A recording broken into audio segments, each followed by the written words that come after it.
High বন্ধুরা, তোমরা সবাই কেমন আছো? আশা করছি সবাই অনেক ভালো আছো। আজ আমি তোমাদের জন্য খুবই মজাদার গল্প নিয়ে আসলাম। আশা করি গল্পটি শুনলে তোমাদের হয়ে যাবে। তাহলে মূল গল্পটি শুরু করি।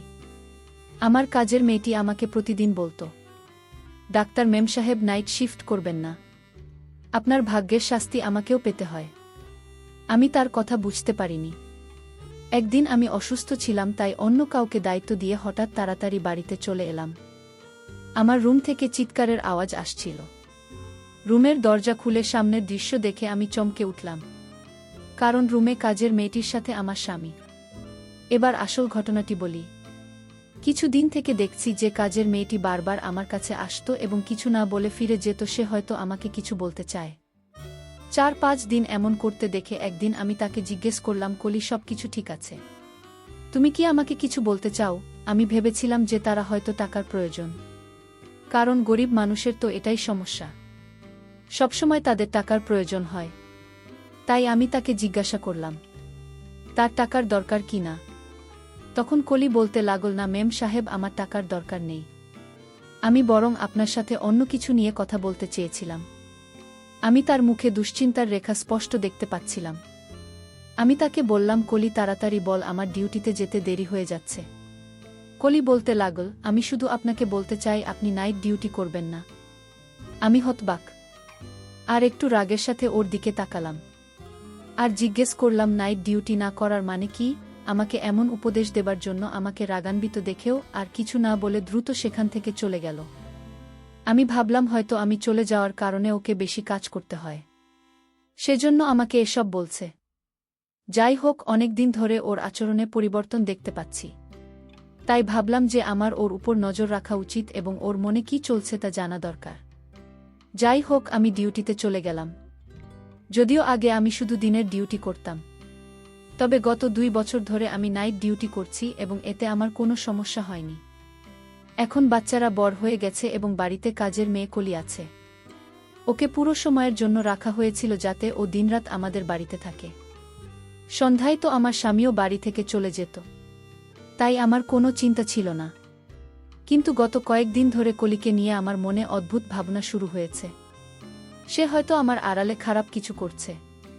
প্রায় আমার সহকর্মী মহিলাদের থেকে শুনতাম যে এমনই এক মহিলা তার বাড়ির কাজের মেয়ের হাতে ছেড়ে দেয় এবং তার স্বামী কাজের মেয়ের সাথে খারাপ আচরণ শুরু করে এবং তাকে লুকিয়ে বিয়ে করে।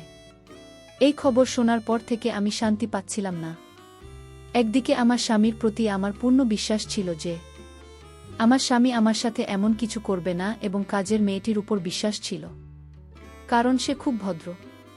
কিন্তু আবার ভাবলাম যে কারও বদলাতে সময় লাগে না। আমি আমার স্বামী এবং কাজের উপর নজর রাখার সিদ্ধান্ত নিলাম। আমি সকালে দেরি করে উঠতাম। আমি ভাবলাম যে আমার নিজেই উঠে তার জন্য নাস্তা তৈরি করা উচিত। কিন্তু সারা রাত ডিউটি করার পর এমন ক্লান্ত হয়ে যেতাম যে 5টায় বাসায় ফিরে গভীর ঘুমে তলিয়ে যেতাম আর উঠতে ভাল লাগত না। দুপুর 2টায় ওঠার পর লাঞ্চ করে আমার প্রাইভেট রুমে বসে থাকতাম। চাকরির পাশাপাশি আমি একটি প্রাইভেট ক্লিনিকও খুলেছিলেন, যেখানে আমি গরিব মানুষের চিকিৎসা বিনামূল্যে করতাম। ক্লিনিক থেকে আসার পর সন্ধ্যায় চা খেয়ে হাসপাতালে যেতাম। মাঝে মাঝে আমার স্বামী আমাকে অভিযোগ করে বলতো, কোহিনূর, তুমি তোমার জীবনকে এতটা ব্যস্ত করে ফেলেছ যে আমাদের জন্য তোমাদের সময় নেই। আমিও তোমাকে ভালোবাসি এবং তোমার প্রয়োজন অনুভব করি। কিন্তু আমার স্বামী খুব ভালো ছিল। আমি তাকে খুব তাড়াতাড়ি মানিয়ে নিতাম এবং ও আমার অসুবিধা বুঝতে জীবন একই রুটিনে চলছিল। কিছুদিন শান্তিতে কেটে গেল। আমি তেমন কিছু দেখতে পেলাম না, তাই আমি কিছুটা নিশ্চিত হলাম। কিন্তু একদিন কলি আবার আমার কাছে এসে বলল, মেম সাহেব, আপনি আমার কথা শুনুন। দিনের বেলায় আপনার ডিউটি করিয়ে নিন, তাহলে আপনার শাস্তি আমাকে ভোগ করতে হবে না।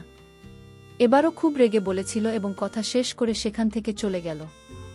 ওর কথা শুনে আমি হতবাক হয়ে গেলাম যে আমার ভাগের শাস্তি মানে কি? ও আমার স্বামীর সাথে আমার ভাগের সময় কাটাচ্ছে না তো?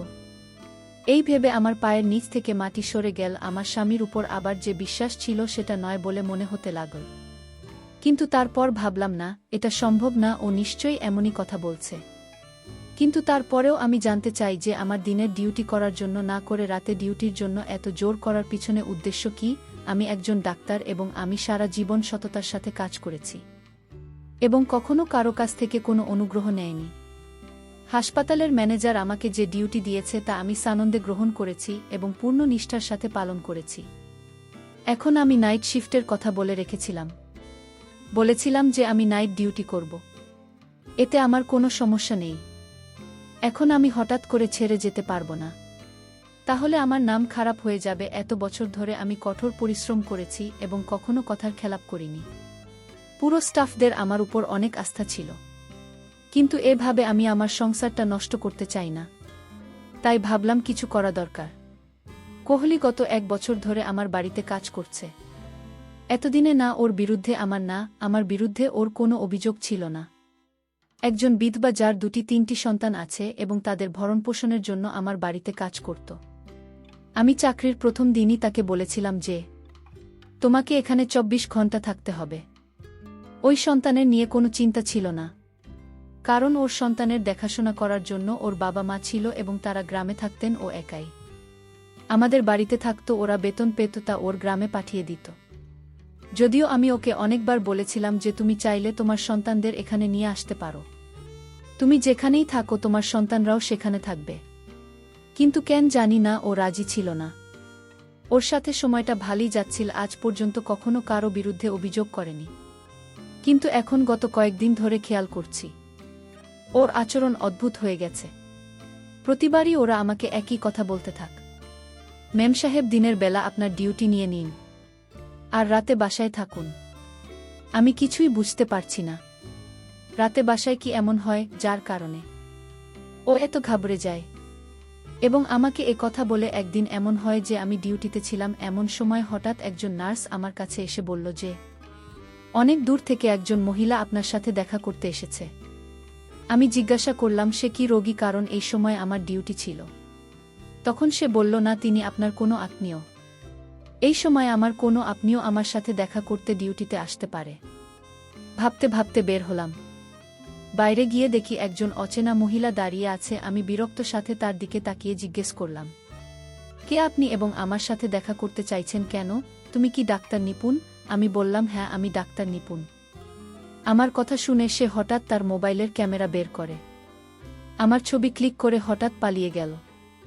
আমি কয়েক সেকেন্ডের জন্য বুঝতে পারিনি কি হলো ব্যাপারটা, এবং যখন বুঝতে পারলাম তখন সে আমার থেকে দূরে পালিয়ে গেছে।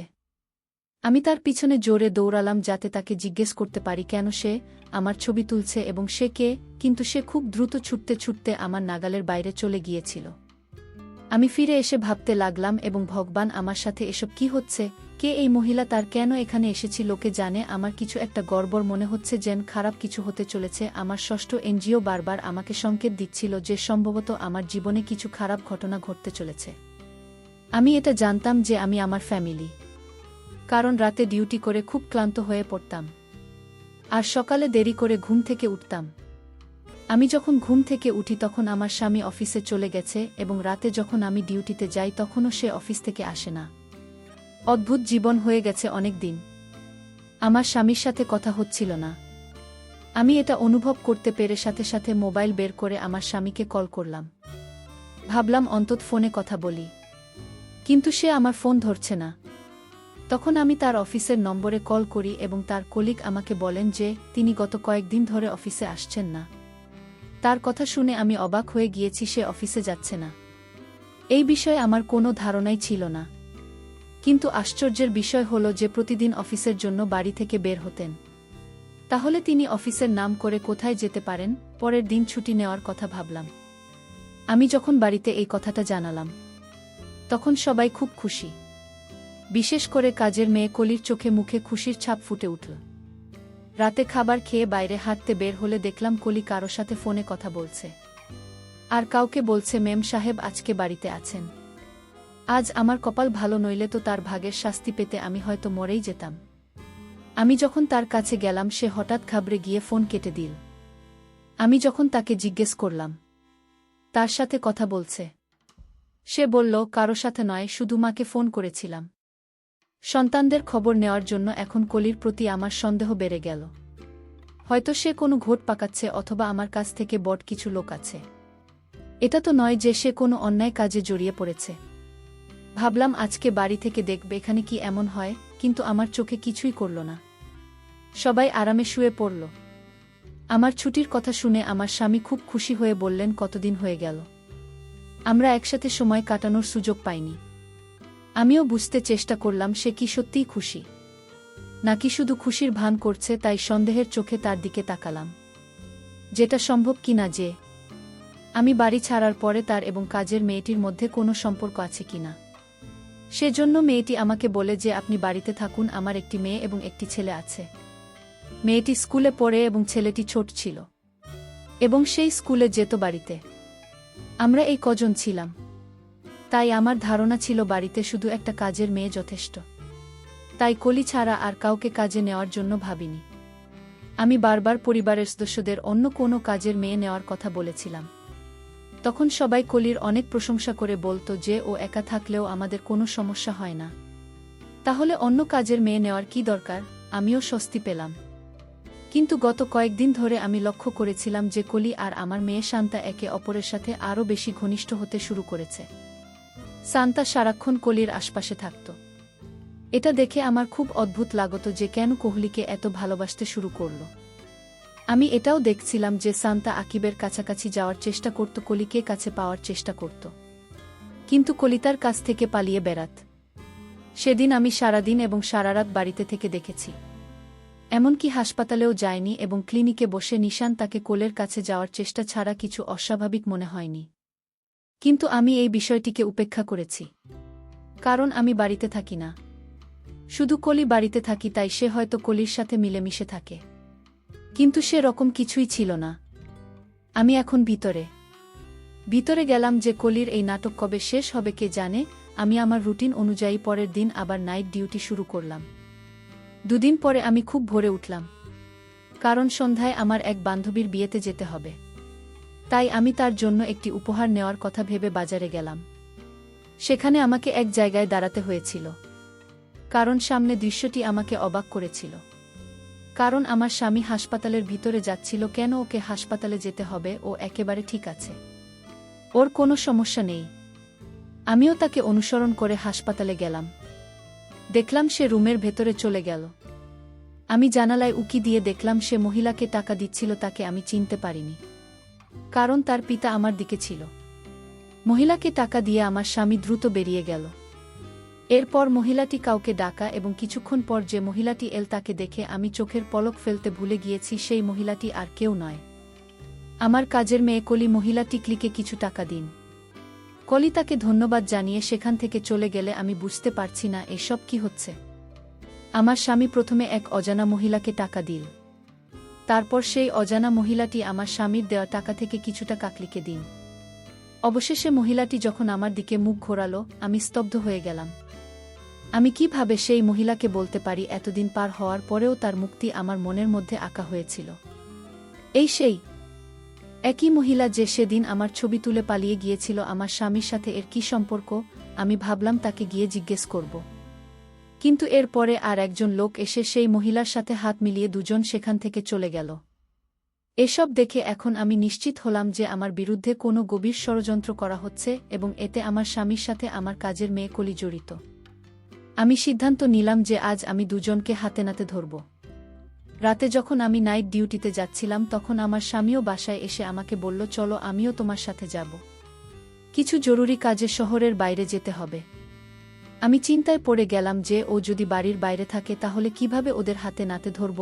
হাসপাতালে গিয়ে ভাবতে ভাবতে আমার মাথা ব্যথা শুরু হলো। মাথায় প্রচণ্ড ব্যথা শুরু হল। 5 জন ডাক্তার রাউন্ডে এসে আমার অবস্থা দেখে বললেন, আমার মনে হয় না তুমি রাতের ডিউটি করতে পারবে, তোমার বাড়িতে ফিরে যাওয়া উচিত। আমার এমন প্রচণ্ড মাথা ব্যথা ছিল যে আমারও মনে হয়েছিল যে আমি এখানে আর থাকতে পারবো না, নইলে আমার শরীর খারাপ হবে। আমি আমার জায়গায় অন্য একজন ডাক্তারকে ডিউটি দিয়ে এবং বাড়িতে না জানিয়ে চলে এলাম। রাতে হঠাৎ করে কখনো বাসায় ফিরিনি। দরজা বন্ধ ছিল। ভাবলাম ওদের ঘুম থেকে উঠানোর চেয়ে চাবি দিয়ে দরজা খুললেই ভালো হবে। ভিতরে ঢুকতেই বুঝলাম আমার স্বামী হয়তো এখনও বাড়ি ফেরেননি, কারণ তার গাড়ি ছিল না। আমি আমার রুমের দিকে যেতে শুরু করেছিলাম, এমন সময় হঠাৎ চিৎকারের আওয়াজ পেলাম। উপর থেকে শব্দ আসছে। দৌড়তে লাগলাম। আমি যখন উপরে গেলাম তখনও আমার ছোট মেয়ের ঘর থেকে চিৎকারের আওয়াজ আসছে। আমি এগিয়ে গিয়ে সাথে সাথে দরজা খুললাম। সামনের দৃশ্যটা দেখে আমার নিজেরই চিৎকার বেরিয়ে গেল, কারণ এটা সেই দৃশ্য যা আমার আত্মাকে নাড়া দিয়ে দেয়। আমি দেখলাম আমার মেয়ে বাজেভাবে কলিকে মারছে আর কলি গলা চিরে চিৎকার করছে। এগিয়ে গিয়ে ওকে সরিয়ে দিলাম। আমাকে দেখে বিরক্ত হয়ে গেল আমার মেয়ে। এদিকে আমাকে দেখে কলি তাড়াতাড়ি আমার পিছনে লুকিয়ে বলল, এই জন্যই তো আপনাকে নাইট ডিউটি না করতে বললাম, কারণ আপনি চলে যাবার পর আমার সাথে এটাই ঘটে। আপনার মেয়ে আমাকে প্রতি রাতে আমাকে মারধর করে, এবং এটা আজ থেকে নয়, অনেক দিন ধরে এমন। আর আপনার মেয়ের যন্ত্রণা আর সহ্য করতে হচ্ছে। আপনি যখন রাতে ডিউটিতে চলে যান তখন আপনার মেয়ে আমাকে প্রতি রাতে গলা ধরে আমাকে মারতে শুরু করে। আমি কাজের মেয়ের কথা শুনে অনেক চিন্তায় পড়ে গেলাম। তাহলে আমার মেয়ের কি হয়েছে যে আমার স্বামী এবং তোমাকে মারধর করে? তারপর আমার মেয়েকে একজন মানসিক ডাক্তারের কাছে নিয়ে গেলাম। মানসিক ডাক্তার বলল, আপনার মেয়ের কিছু হয়নি। আপনার মেয়ে বাবা মায়ের ভালোবাসা পায়নি, আর তাই আপনার মেয়ের এমন অবস্থা। আপনি থাকেন রাতে ডিউটিতে আর আপনার স্বামী থাকে দিনে ডিউটিতে, আর তাই আপনার মেয়ে আপনাদের ভালোবাসা থেকে বঞ্চিত হয়। সে একাকিত্ব হয়ে যায়, আর এই জন্যই আপনার মেয়ে মানসিকভাবে ভেঙে পড়ে। এখন থেকে আপনারা ওকে সময় দিন, তাহলে সব ঠিক হয়ে যাবে। বন্ধুরা, আজকের গল্পটি কেমন লাগলো তা অবশ্যই কমেন্ট করে জানাবেন। আর আপনার কোনো ধরনের গল্প শুনতে ভালোবাসেন তা কমেন্ট করে জানাতে ভুলবেন না। এরকম নতুন নতুন গল্প পেতে আমার চ্যানেলটিকে সাবস্ক্রাইব করে পাশে থাকবেন। ধন্যবাদ।